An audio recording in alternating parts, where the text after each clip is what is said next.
Eu vou copiar. Alright, guys.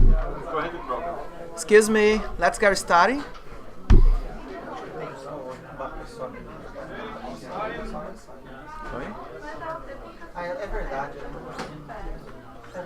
Hello, everyone. Hello. Guys, good morning. Good afternoon. Good morning. Again, good morning. Good morning. All right. So, good morning, everyone. Welcome to TSS. It's a pleasure to have all of you here. This is the last Sunday of January, and as for those who has come in already, we are studying about Joanna de Angelis, and Tiago will do a lecture, The Search for the Holy Human. Okay, so welcome again. I will invite Denise to do the initial prayer and a small reading, and then Tiago can start right away. All right? Thank you. Hi, good morning. So I'm going to read this passage from the book Happy Life, from Divaldo Pereira Franco by the Spiritist Joanna de Angelis. Use every opportunity to act in an elevate manner. Some people wait for extraordinary moments and special occasions which may never come. It is not what you do that makes you great or important. It is how you do each thing that will transform you. Giant oaks from tiny acorns grow. The cosmos is the result of invisible particles and molecules. Be great in small things, and you will not be small in the great ones. So let's do the prayer now. Let's close our eyes and connect our inner selves with the spirits here.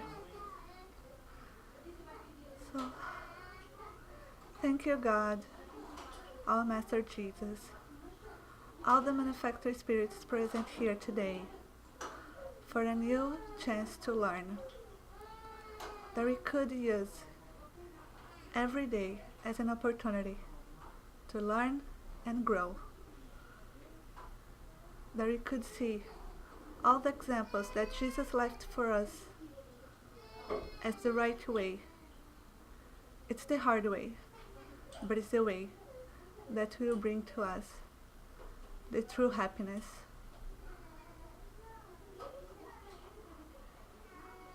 That we could now open our hearts for the words and teachings that Tiago will bring to us today. That we could use these lessons with our family, our friends, our co-workers. That we could be the example that so many people outside need to change their lives, to seek for the good in their hearts. So be it.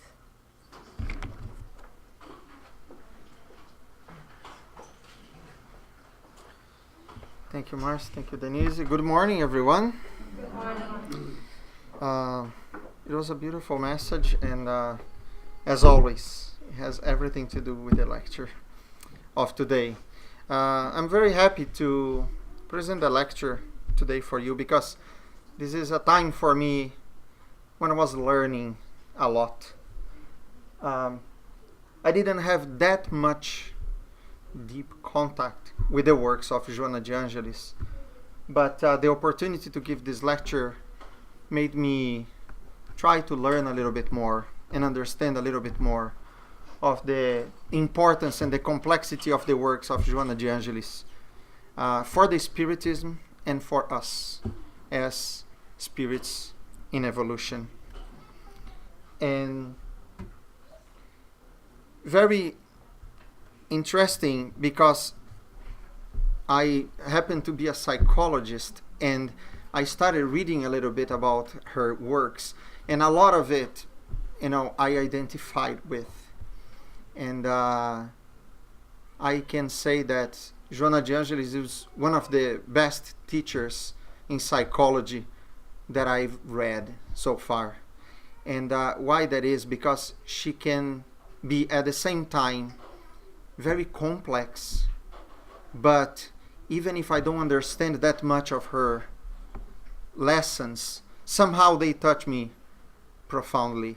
And when we can make the connection between her teachings under the light of the Spiritist doctrine, it really makes a lot of sense.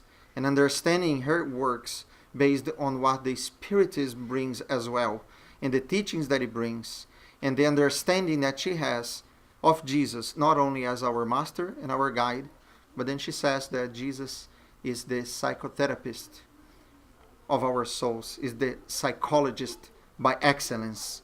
And I believe through this work, which is the book, The Whole Human, or The Integral Human, we really understand the role of Jesus, not only as our master and our guide, but also as our best psychologist.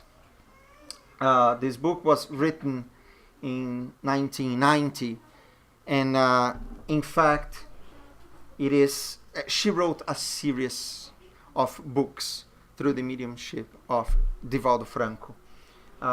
It is a total, if I'm not wrong, of 16 books that is called the Psychological Series of Joana de Angelis. This is the second book that she wrote.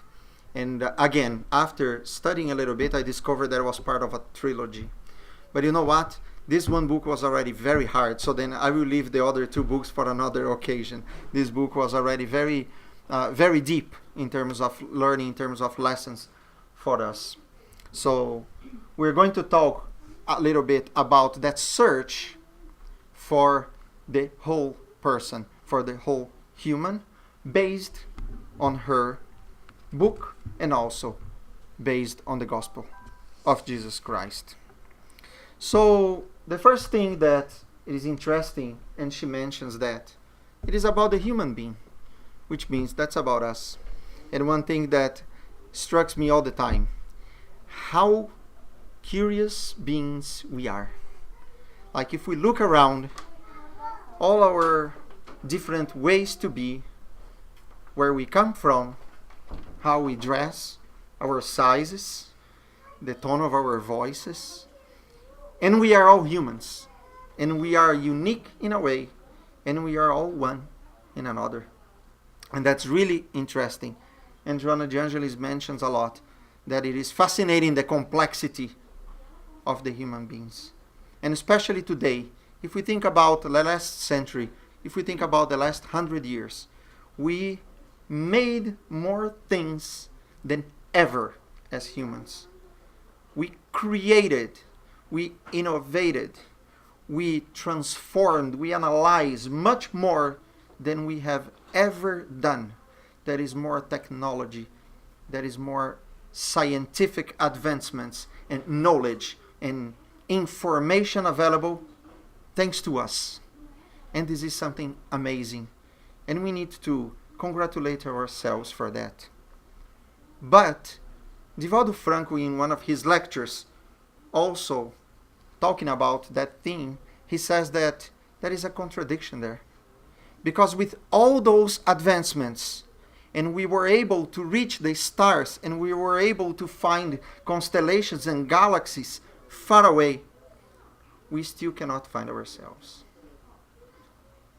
That is a very interesting and curious fact. How far we can go, how far we can look, and how hard it is for us to discover ourselves. And that's the proof, first of all, of our complexity. And there are many reasons why it is so hard for us to grow from within. We all know that we advanced intellectually and morally as well. And our will, our sincere desire is the motor for that advancement. But we never grow in those two aspects of our lives at the same time. Today, we are over-advanced intellectually, and we are under-advanced morally and emotionally speaking. Despite so much that we have created, we have destroyed as well. We create medication for several diseases that used to decimate our humanity. But at the same time, new diseases come to make us afraid, to make us worry, to make us fearful, to kill us. And we are able to create so many beautiful machines, and many times those machines are used to hurt each other. We are able to create robots, computers, but at the same time we fight with our neighbors, we complain about our family members, and we are not able to use much of those advancements when the matter is ourselves. And this is something very interesting, this is something very serious, and I believe part of the whole works that Joana de Angelis brings to us is because this matter is very serious and needs to be taken very seriously by us. And her contribution in order for us to understand ourselves and understand each other in order to treat each other better is fundamental. So then, let's see how Joana de Angelis will do that. And the first thing that she will do in this book, she will point out some factors or some causes, which she calls the causes of disturbance in our lives, that take us away from that search for our wholeness, for our inner fulfillment. And we will start with one specific factor of disturbance that seems to be paradoxical for many of us, especially today in the life that we live. Isn't that awesome when we are able to wake up every day in the same time? We go, we have our shower, and then we go to our work. We take always the same way. We park our car in the same spot. And then we go to our work. We have our booth, our little cubicle. We sit in the same way. We turn on the computer with the same hand, sometimes with the same finger. And then it goes on. The day goes on. We do our things. We go through all this routine, all this ritual that we created for ourselves and we created for others as well. We can talk about the society here, but we are the society. We create those rules for ourselves in order to feel more comfortable and to have a more predictable life. But curiously, Joana de Angelis says that this routine will in fact take us away from our real nature. And what's our real nature? We all know that we were created simple and ignorant. And we all know that we tend to perfection. And from this beginning, from that creation, until our destination, there is so much that we need to put in motion. There is so much that we need to create. There is so much that we need to learn. And there is so much that we need to grow. And she says that that routine leads us to certain kind of indifference. Indifference for others. Indifference for anything that is new. And even when we go for vacation, wow, in my work it is incredible. Many people say, you know what, I've been going to this place for like 10 years. I look to this person and I don't believe, didn't you get tired of it? You go to that same place. Oh yeah, I go to the same hotel. I know that same person and the same waitress serves me. So that's awesome, you know, if you feel good with that. But there is something there that needs to make us be very alert. We have a nature that is much more dynamic than that. We need some predictability in our lives, but we know that life offers risks to us all the time. Tomorrow, we don't know. Everything is unknown for us. Even if we try to predict whatever is going to happen tomorrow, doesn't belong to us. It belongs to other forces. It belongs to that series of factors, and many of them are beyond our control. And many times we try to predict that. We try to create that routine because or we are afraid or because we are not interested in grow, in face the unknown and face certain challenges in our lives. There is always in the universe creation, destruction, transformation. This is part of the divine laws. We are part of those laws and we follow them as well. When we go astray from those laws, we go away from that journey of growth and that journey of inner growth. So we're going to talk afterwards about the solutions that she presents. But so far, we're going to be dealing a little bit with those factors of disturbance. I hope we don't get too disturbed until we get to the solutions, okay? The second factor is the anxiety. Well, of course that I come here at 8:30, wanting to be 12 o'clock. You know, like it is 8:30, you know, there is not much time. What are we going to do? At 9 o'clock we do the course, and then we just have half an hour to prepare everything. Just half an hour. Like Divaldo Franco told a story in one of his lectures that he was going to give a lecture.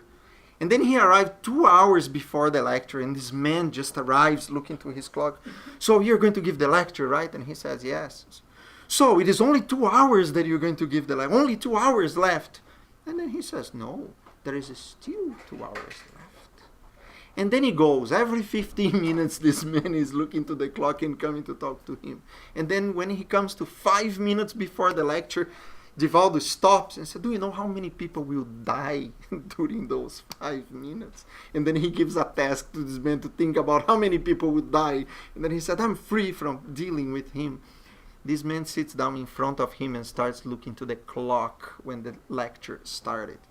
And I hope no one is looking to the clock, wanting me anxiously to finish this lecture either. So that anxiety that Joana de Angelis will talk about is not a normal and healthy expectation. You know, I'm waiting for a phone call from someone that can give me a job. I am excited. I'm waiting for this phone call. I cannot count the minutes. But this is something normal. This is something that gives us that feeling that something is about to come. Maybe something good. But when we are anxious, we are never in the here and now. We are always in another time. We are always ahead.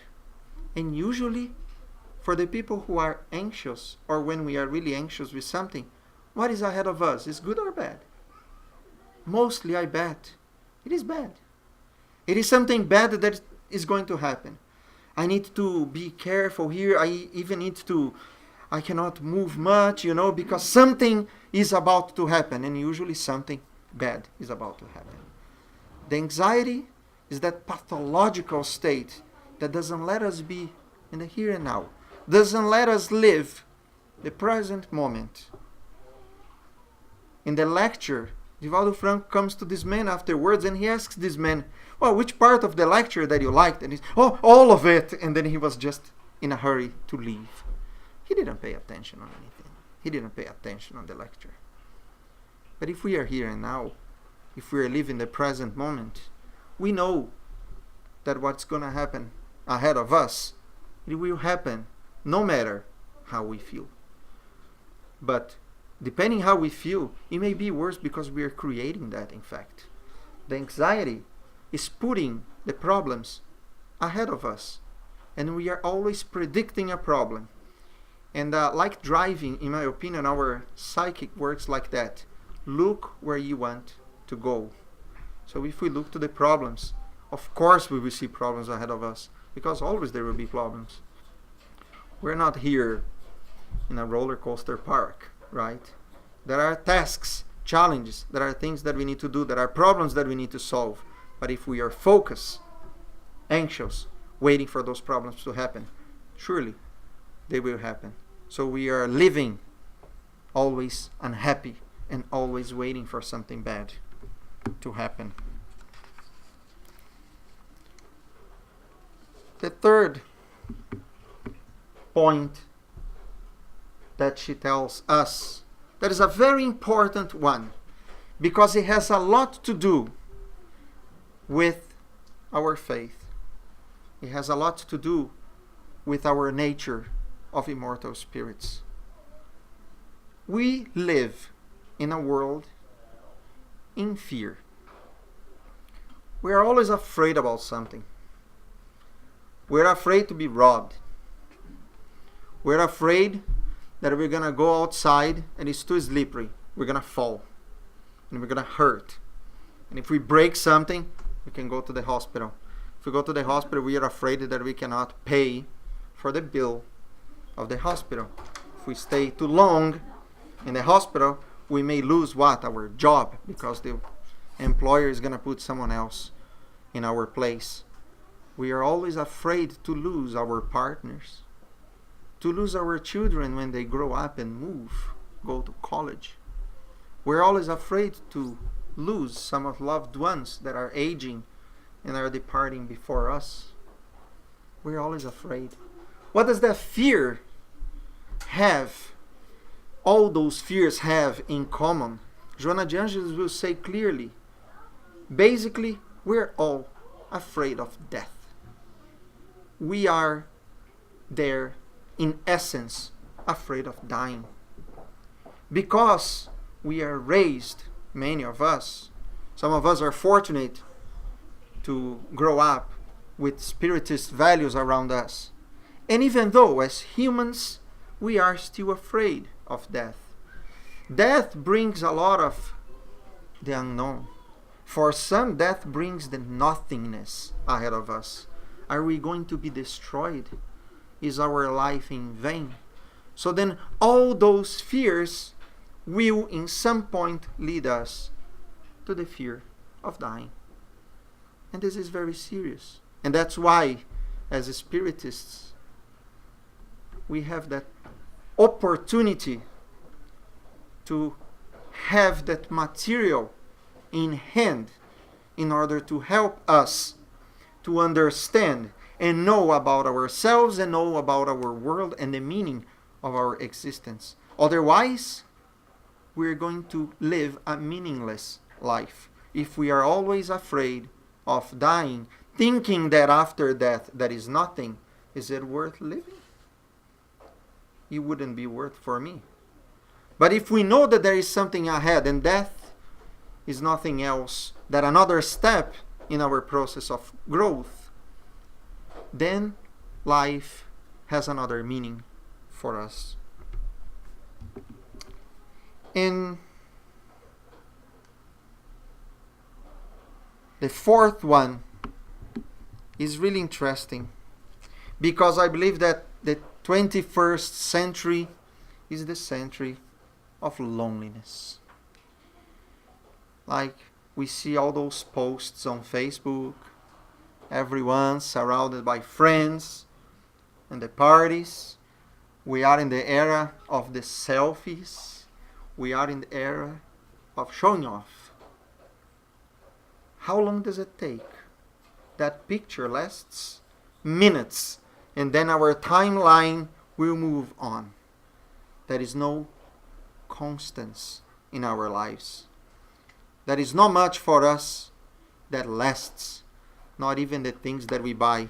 Probably 50 years ago, you would buy a car, and with a couple of wrenches you could fix it. It would last for ages. Today, everything is made to be destroyed. Everything is made not to last. Our relationships, the first moment that we have a conflict, we are jumping to another one.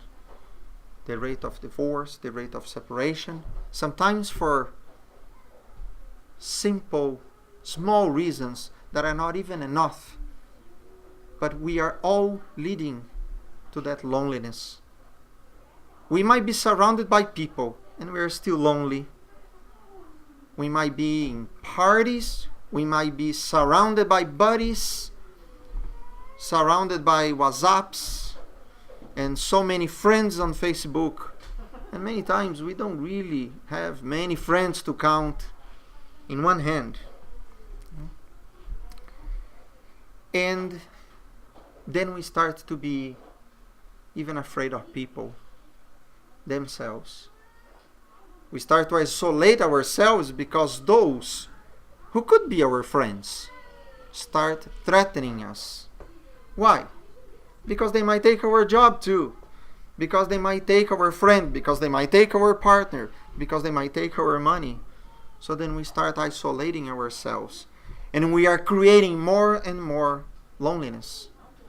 And of course, this leads to depression, which leads to a chain reaction. If I am depressed, I don't believe that there is anything worth for me to show to anyone. Am I going to show myself to anyone? No.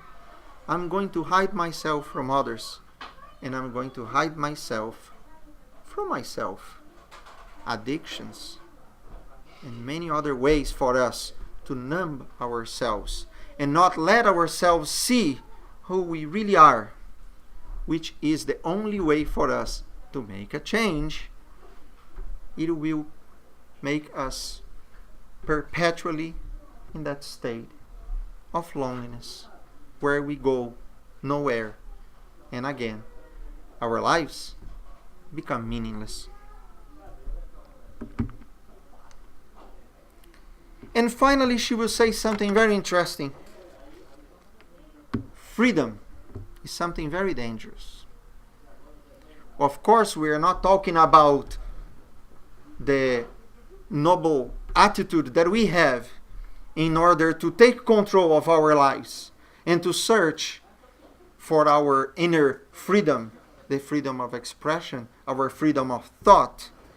She's talking about the desire that many of us would have to break free from the rules that make us live together, that regulate where my right ends and the right of my neighbor starts, where we live in a world that has so much oppression, where there is so much benefit for such few people, when there is so little for many.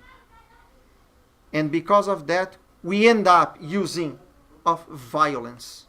We end up fighting against each other in order to guarantee that freedom or that right. And then we pass over our friends.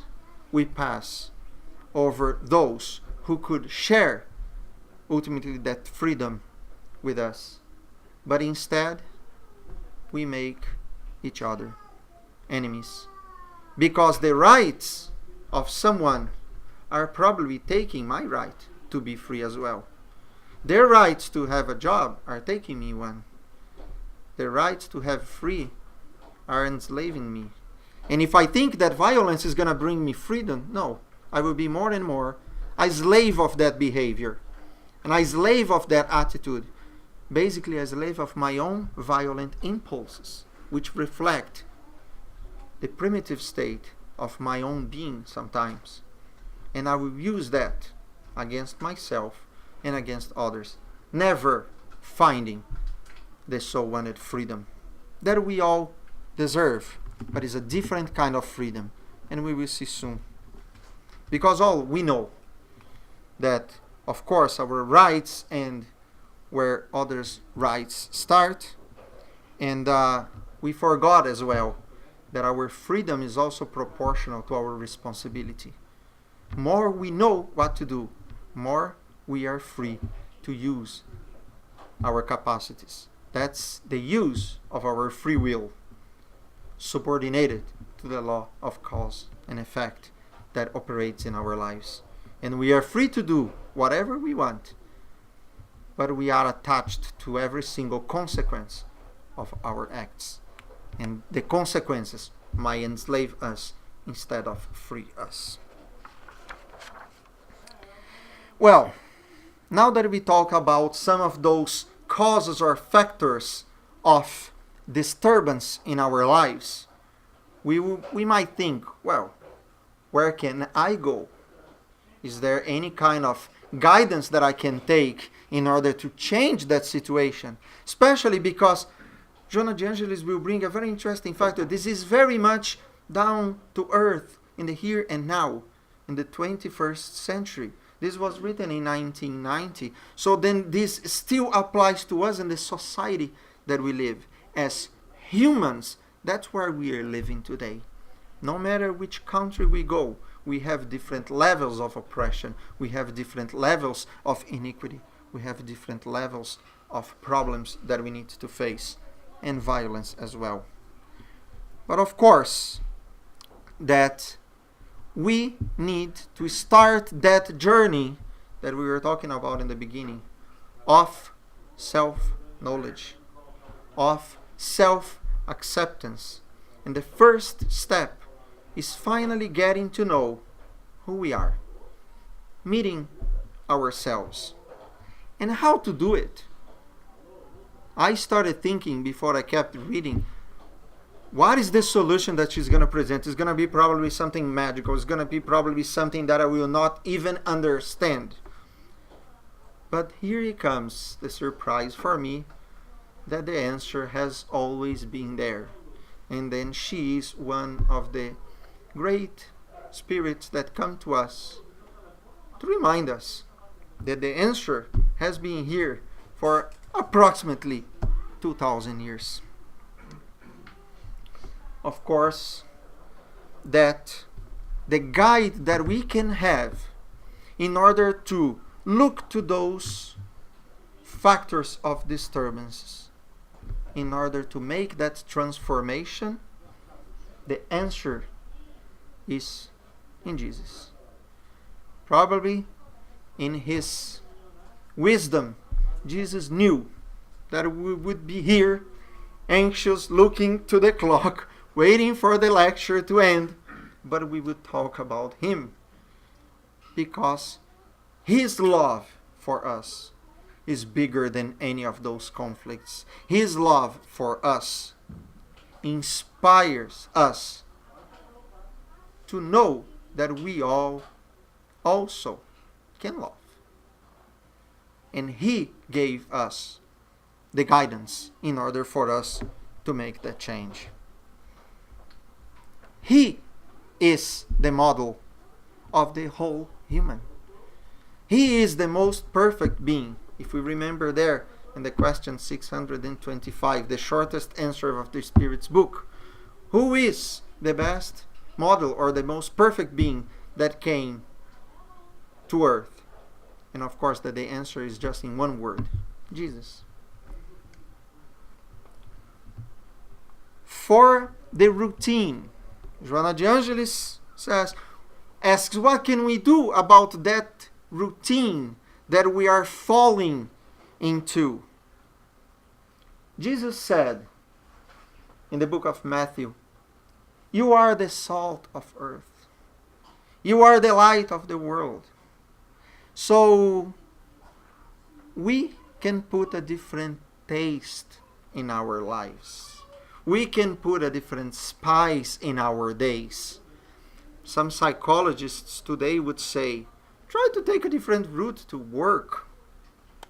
Try to find a different restaurant to go and eat. Sounds so simple, but if we start from those very simple actions, we might end up finding a different landscape. And we might stop. And we might sit down to admire something different. And we might see someone that would sit with us. Might be this person is doing the same. Tired of routines. Tired of the same old thing all the time. And then we discover something different. And I might discover that I'm not alone. So I have a different way. I have a different landscape. I have a different person that I'm talking to. Very little things that we can do that can have a huge impact in our lives. Because this could sparkle that flame within us to desire to change, to desire to grow, to desire to discover what else can I do about my life. Who else can I be? Because we are constantly in this process of self-discovery. And more we discover, more we desire to discover about ourselves, about the world, about others. And when we open our eyes, we discover that there's so much for us to do, so much for us to give. And then we will feel like more and more to give. And then we will never more fall into the boredom, into the routine, into the same old habits and the old lifestyle that we have had so far. Also, against anxiety. It's a beautiful passage. Do not worry about your life, what you will eat, what you will drink, about your body, what you wear. Is not life more than food? Isn't the body more than in need for clothing? Look at the birds of the air. They neither sow or reap, nor they gather into barns, and yet our Heavenly Father provides them. Why wouldn't He provide you too? Can any of your worries add one day to your life? Actually, no. It might even shorten, right? And why do you worry about clothing? Consider the lilies of the field. They have no clothes. See how they grow. They don't spin. But I will tell you, as Jesus said, even Solomon, in all his glory, couldn't clothe himself as one of the lilies. When I read that, I had goosebumps. And in one moment I stopped and I felt myself present reading that passage. And I almost heard Jesus stopping me in that moment, putting His hand on my shoulder and telling me, stop. Look around and realize that you are much more than you think. That you are used to think that you are less. Used that you think that you need more. And more you need, more you think you need. And if you lose this, your anxiety becomes this. So Jesus tells us to the bottom of our hearts, you are God's. You can do as much or more as I do. You need to want to. And if you want, you can not worry. No one is telling you that it's easy, okay? We're not going to do that tomorrow. That is a comfort. We have the eternity ahead of us to do that. But one step, if something really stops us and makes us be present to the moment, that is already worth it. What about the fear? Again, in Matthew. And do not fear those who kill the body, but cannot kill the soul. The certainty that we are immortal spirits. The certainty that we will not die. Knowing ourselves as immortal. Knowing our spiritual nature. Knowing all the process of spiritual and inner growth that we go through brings us a lot of comfort and brings us a lot of opportunity to fear a little less today than we feared yesterday. And more when we incorporate that and we accept our nature and we listen to ourselves, and the logic tells us it is not coherent that God will create us to destroy us in 50 or 60 years and then it's all gone. It is impossible. God is perfect and He created us to shine, and we will shine whether we believe or not.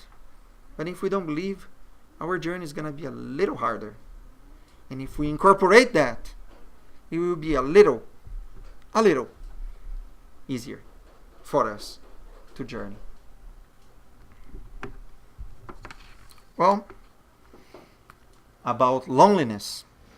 And that was the one that in fact struck me. My opinion, that is the highest maxim of the entire gospel. The most profound lesson that Jesus taught us. you shall love your neighbor as yourself. When we start accepting ourselves, loving ourselves, accepting our limitations in order to desire to make improvements, when we are able to admire that we don't only have limitations, but also potentialities, when we have the will to change, when we start loving ourselves, we see our neighbor. And then we will see that he also wants to be loved, and he also wants to love. Our neighbors are all of those who are around us that give us the opportunity to love and to be loved, to solve our conflicts, to face our imperfections together with all of those who share our days, our homes, all of those who we help raising, all of those who raised us. Those are the ones that show who we are, and those are the ones that help us to love ourselves, to love one another, and the love for God will come in consequence, surely. And Joana de Angelis, in that book, actually, she says something very interesting. In Portuguese it makes sense, but I try to make sense in English as well. The solitary man is never solitary. Does that make sense? I think it does. So she makes that little play with words that is perfect in Portuguese, but I think it makes sense in English too.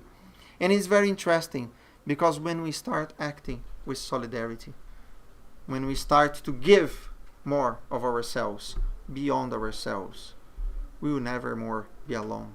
And ultimately, of course, we will discover, as Jesus said, that the kingdom of God is within us. So we are never alone. Even if we feel the most lonely person in this world, God will be with us. And we will never feel lonely even though we might be alone. Now, against that false sense of freedom, Jesus will say, and you will know the truth, and the truth will make you free. At first moment I didn't understand. How can I transcend that? This is a big step. This is a big leap. But first of all, she will say, what is the real truth and what is the real freedom? She says the real truth is God. God is the essence, is the cause of everything. We come from God. And when we have the freedom to be God's sons and daughters, when we act accordingly to the natural laws that are within us, then we will acquire the real freedom.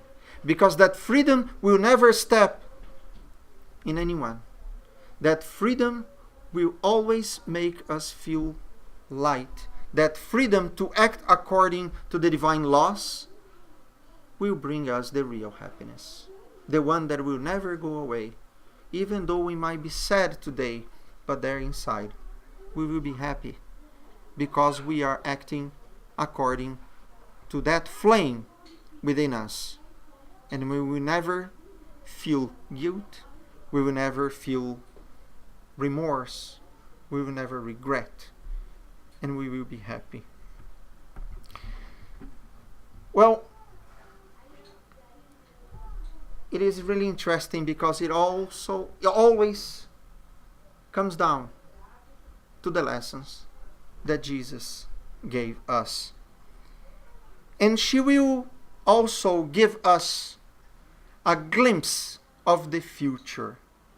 And what does that future look like for us when we start putting in practice the lessons and that guide that Jesus gave us?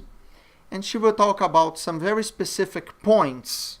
Those ones, in fact, she passes a little fast because as a trilogy, there will be more to come, and I hope that we are going to have more opportunity to know more about the consequences of putting in practice Jesus' guide as our psychologist. There are 2 more books ahead, but then she will talk about very specific points that will give us the taste of what is that integral human, what is that whole human, and how does he form himself. What are we going to find ourselves, in ourselves, when we become a whole person? So basically she will say that the whole person will acquire an ethical consciousness. And what does that mean? And I went to try to remember what ethic means. And the ethic is the science that studies the moral principles. When we become moral people, when we not only know how to make the distinction between good and bad, but when we put that distinction in practice and act with goodness, we are being ethical. And more we act ethically or morally, more we widen and amplify our consciousness with experiences that reflect our good choices. And that experience and the happiness that we have and that we experience from doing good will be with us always. So then we will more and more put in practice and be used to doing good. And our consciousness will form itself with that ethical principles, and we will more and more act within the principles of goodness.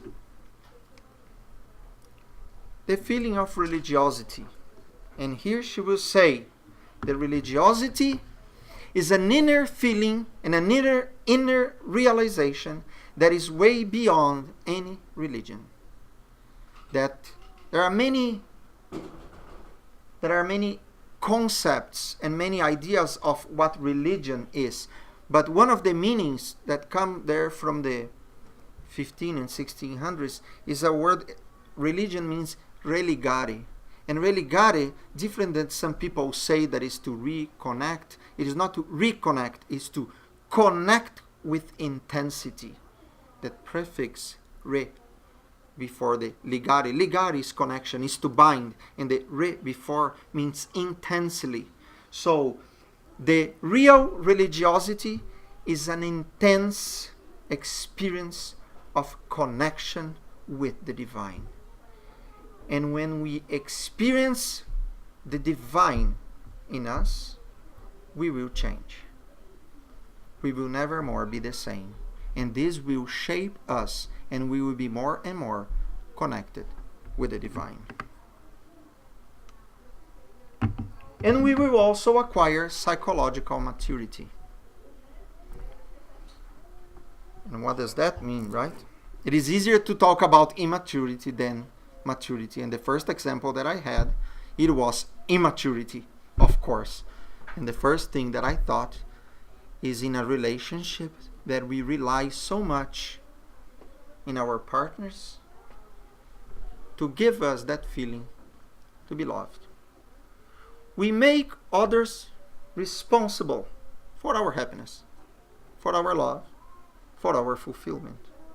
So the psychological maturity is when we take responsibility for our lives. Basically, that's what it is. And it reminds me of the prayer of St. Francis. To love more than to be loved. To forgive more than to be forgiven. That's basically what is the psychological maturity. And ultimately, she will talk about we re-encounter our true identity. And here she will use a very interesting psychological concept between having and being. We live in a world where we need to have. I have a son instead of being a father. I have things and people. I have a wife and I'm not a husband. She will say that the true identity is when we encounter the meaning of being. And whatever we have around us is only temporary. We are here in a transitory state.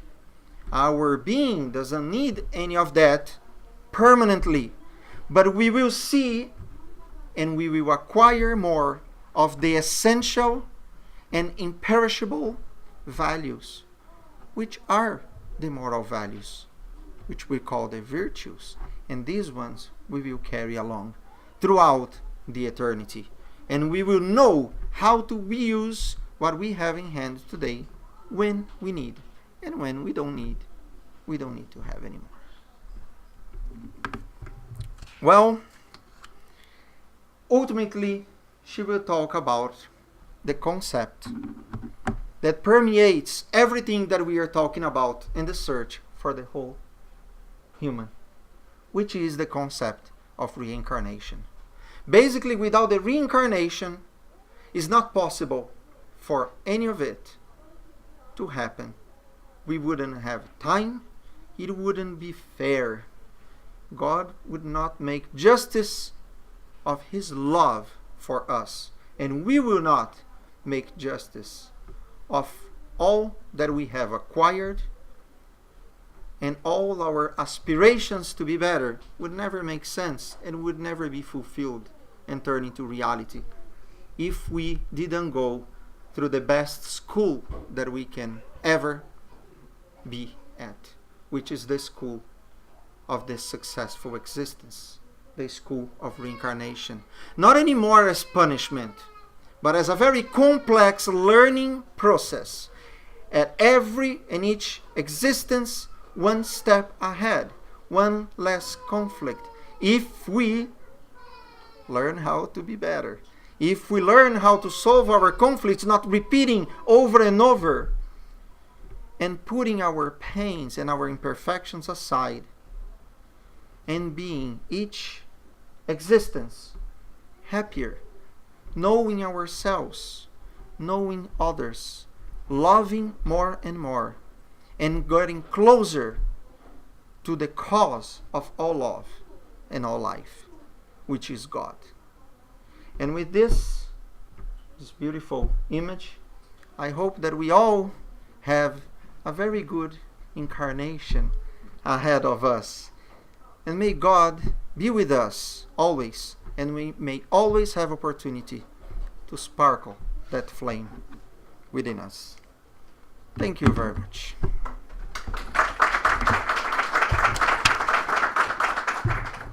Thank you, Tiago. Thank you.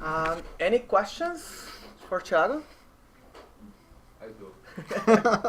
Please, go ahead. Given the great lecture, you're going to be able to answer it, I'm pretty sure. We never know, man. Many times in the world we live in, we may carry some Spiritist divine values within ourselves. And when we do that, automatically we face many situations of conflicts because our brothers have different understanding of things, different levels of development.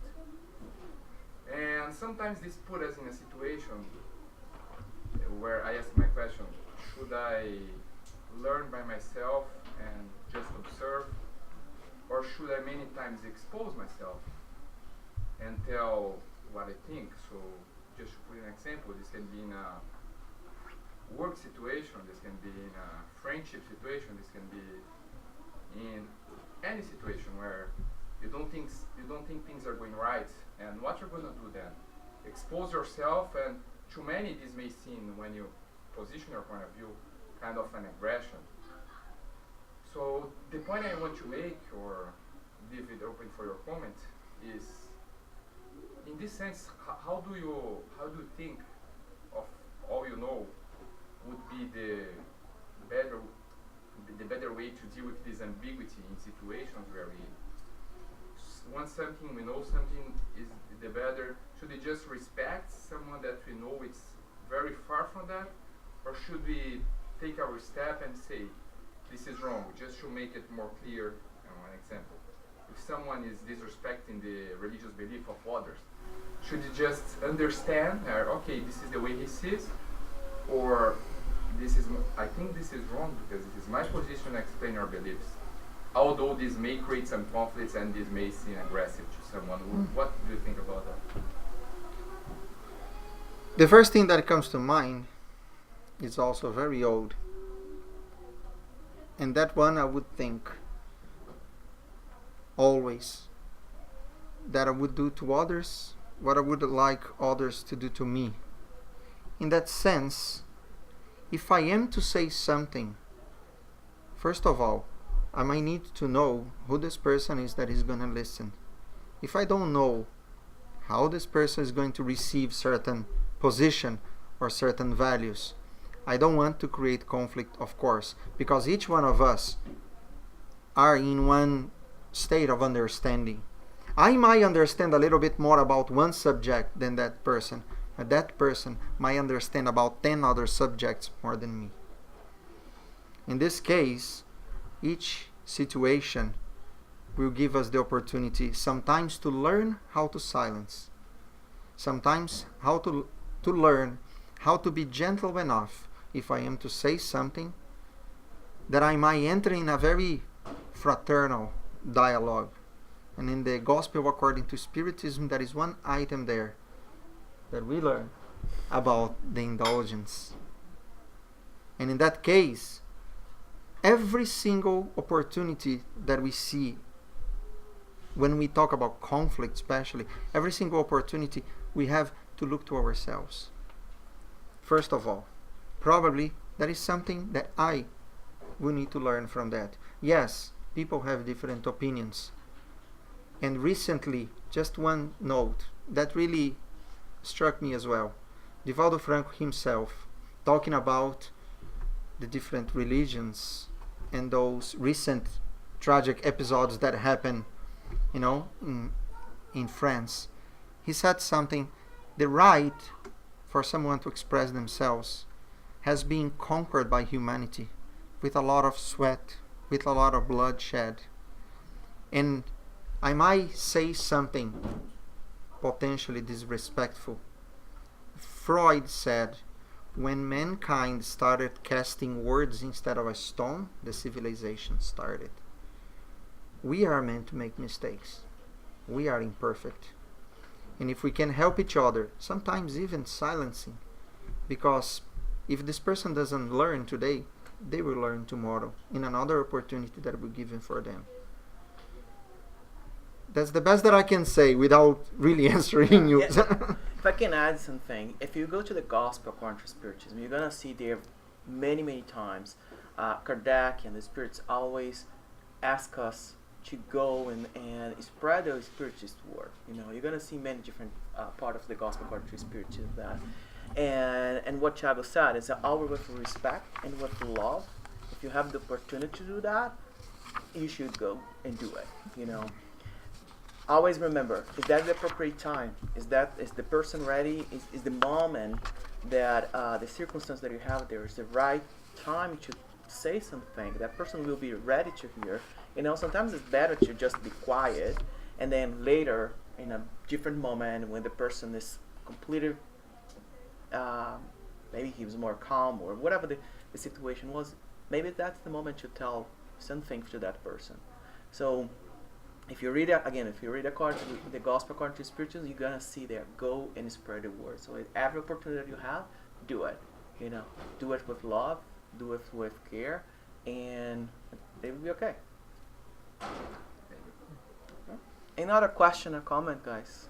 Anyone from the internet as well? If you have any questions, please go forward, and Marco will read it for us. No?